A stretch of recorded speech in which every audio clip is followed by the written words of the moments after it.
Okay, flannels on, everybody. We are here at the Forest History Center up in Grand Rapids, learning about what it takes to become a lumberjack. Well, Allison, this is just one of many scene transitions that we have in 9 to 5. It's true. Talk about how crazy that is for all the actors, especially in this show. I feel like there's a lot of them. Oh my goodness. It's like you have to control your breathing so you don't fall out of here. Right now I'm at the Vikings HQ, checking in on all the hard work. I'm open! That goes into the Minnesota Vikings cheerleaders. So go ahead and put those in there. It's like science class. It is. But it just smells way better than my high school science class. If you really love coffee, it's going to be kiss fist. Like that? Yes. Oh. Keep it together. Keep it together. Yeah. Sorry, I put a Kiss little flair coffee. in there. That makes me nervous, the plunging in portion. Have you? Yeah, you've done it. Cut to a clip.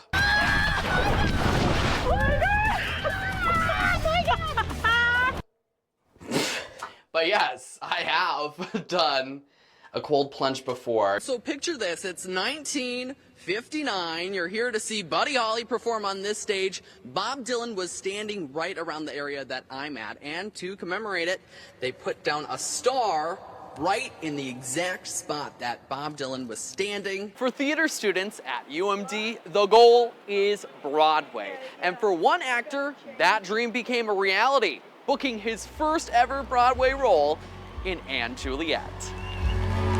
Are you the type of actor who waits to the last minute to throw on costumes, or are you pretty speedy? So you're outing me like that. Out of all the beers, this one's my favorite. No. Yes. Really? Yes, it is. Oh, that's surprising. I liked the poppy. I liked the light. Did you say poppy? What did you say? What have you been saying this whole time? You know, Megan, Halloween always comes around, and every year they make me go through the haunted ship. I don't know what. Oh my God! This is the Highland Valley Farm, where blueberries are big. Take a look. Some of them are the size of a nickel, and the people who pick here don't mess around. And I'll be going down. See you later. Oh boy. Oh, except I'm going backwards. Is he going backwards? All right, Kenny, you got this. If it was a Friday night, you'd be in the back doing dishes already. Oh, not the dishes.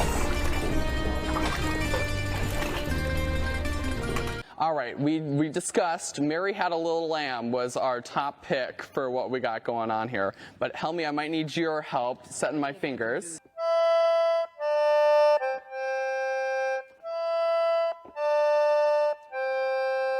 And Success. Thank you, Helmy. That is my rendition of Mary Had. No little lamb, just Mary Had. Thank you so much, Helmy, for Thank you, teaching. Kenneth. And happy World Accordion Day, everybody. The Four Seasons have played thousands of shows, but the Duluth Playhouse's version of Tommy DeVito is about to open Jersey Boys for the first time. I remember the first week was very music heavy. Like we were singing for 5 hours of rehearsal, and I remember thinking at the end of the first week, I was like, how are we gonna get all of this? We're not gonna make it. But then it all started clicking and coming together. We really trained and drilled it in. At a pretty young age, I started doing theater. At home, my brother and I would like quote movies that we were, fans of and stuff. And so my mother was actually like, you should try out for a show or whatever. It's a sign, Tommy. I didn't realize quite how passionate I was about it until I went to tech school, and I was like, I'm really missing doing this. And that's when I really discovered, like, I have to have this in my life.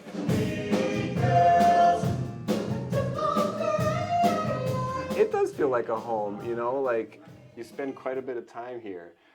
Getting ready and also kind of going over lines and running other things before the show actually starts. So yeah, you can get kind of nested in a little bit. Some gold sequins, nice and sparkly. Oh my gosh.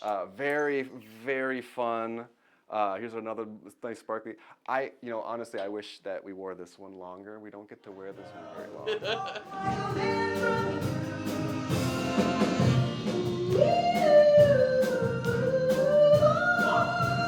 Eric Frank, he's kind of like my older brother, you know? I mean, we've probably got about 10 years difference between us. And the relationship between Tommy and Frankie is a little bit strange, but there is that admiration that Frankie has for Tommy and that dependence that he has on Tommy. And of course, I think Tommy takes care of Frankie as well. He's a really great dude. I love working with him.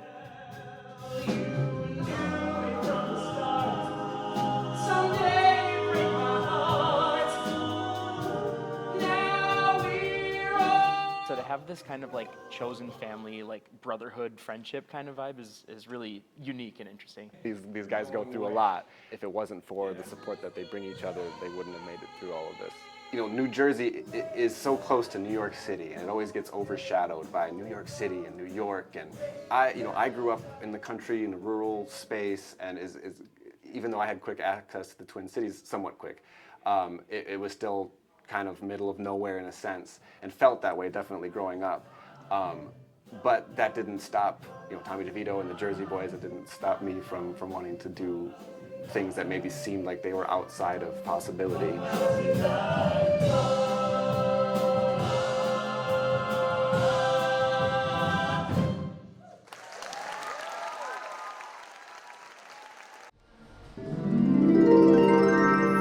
We have people that will drive from an hour away to come to Duluth, and I think that's just incredible. It's not something that's offered anywhere else up here. At Northern Lights Aerial Studio, it's all about getting your dancing feet up in the air. Woo! You have arrived. I made it! It can be a little scary at first to get your feet up off the ground and spin around, but our instructors at the studio are really awesome at breaking things down and making it accessible for people. So we like to say that aerials is for everybody. And that's your sassy secretary seat. Take your pick. If sassy's too much for you, I understand. I have a feeling like it's gonna end up being sassy. How may I help you? So Lyra dance is kind of a combination between acrobatics, like you might see in Cirque du Soleil, and a little bit of zhuzh, a little bit of dance. It's your man in the moon. Oh my goodness. It's like you have to control your breathing so you don't fall out of here. You can either be very athletic with it, or you can do more of the pretty dancey style. And I bet you have to have like a really good dancer face too, so you can't like look scared. Well, you have choices. You can choose to look scared if that's the vibe of the dance. Okay, here's my dance. Oh, ah. The support of the instructors is the main thing that's kept the studio going as they approach their 1-year anniversary. Oh my gosh, it has not been hard to get people involved at all. The biggest milestone that I think we've had recently that I was really proud of is we had 100 attendances in a week. So I was really excited about that. With their students pulling off moves like this one, the mermaid. And then I'm gonna push my hips forward, and I'm a beautiful mermaid. Oh my goodness. Upper body strength, don't fail me now. It's okay, I believe. You got it. Good, straighten both legs, okay. Bottom leg comes up on top, all the way up here, yes. And then push those hips forward, forward, forward. You got it. Straight legs, yes. Very nice, good job. And then come back, yes, there it is. Nick, you better get the front of this or I'm gonna fall off. Woohoo! And then you come back to your seat to escape, nice and controlled. That was great. Mermaid was scary, but we did it. Oh my goodness, okay. Wow. Amazing. That was incredible. You did so great. That was so much fun.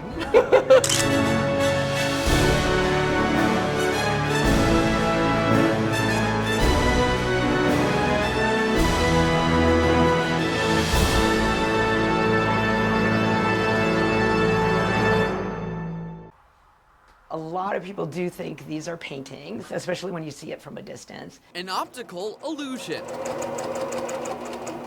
sewn together by this Park Point fiber artist. Starting last year, I began a new phase of my art career, and I'm making more one-of-a-kind fabric collage pieces. Natalija Walbridge was known for her embroidered bags, but now her collages are her new masterpieces.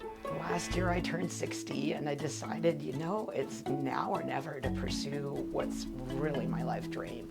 With her Park Point neighbors acting as her muses. In fact, all of my inspiration comes directly from my backyard. I'm really lucky to live in a beautiful place. I'm on the bay side of Park Point, and I'm tucked behind Herding Island, which not everybody knows about, but frankly, it's constant inspiration. Over these last few weeks, several little groups of ducklings have been hanging out on my shoreline. They come up into the weeds to eat all their little mosquitoes.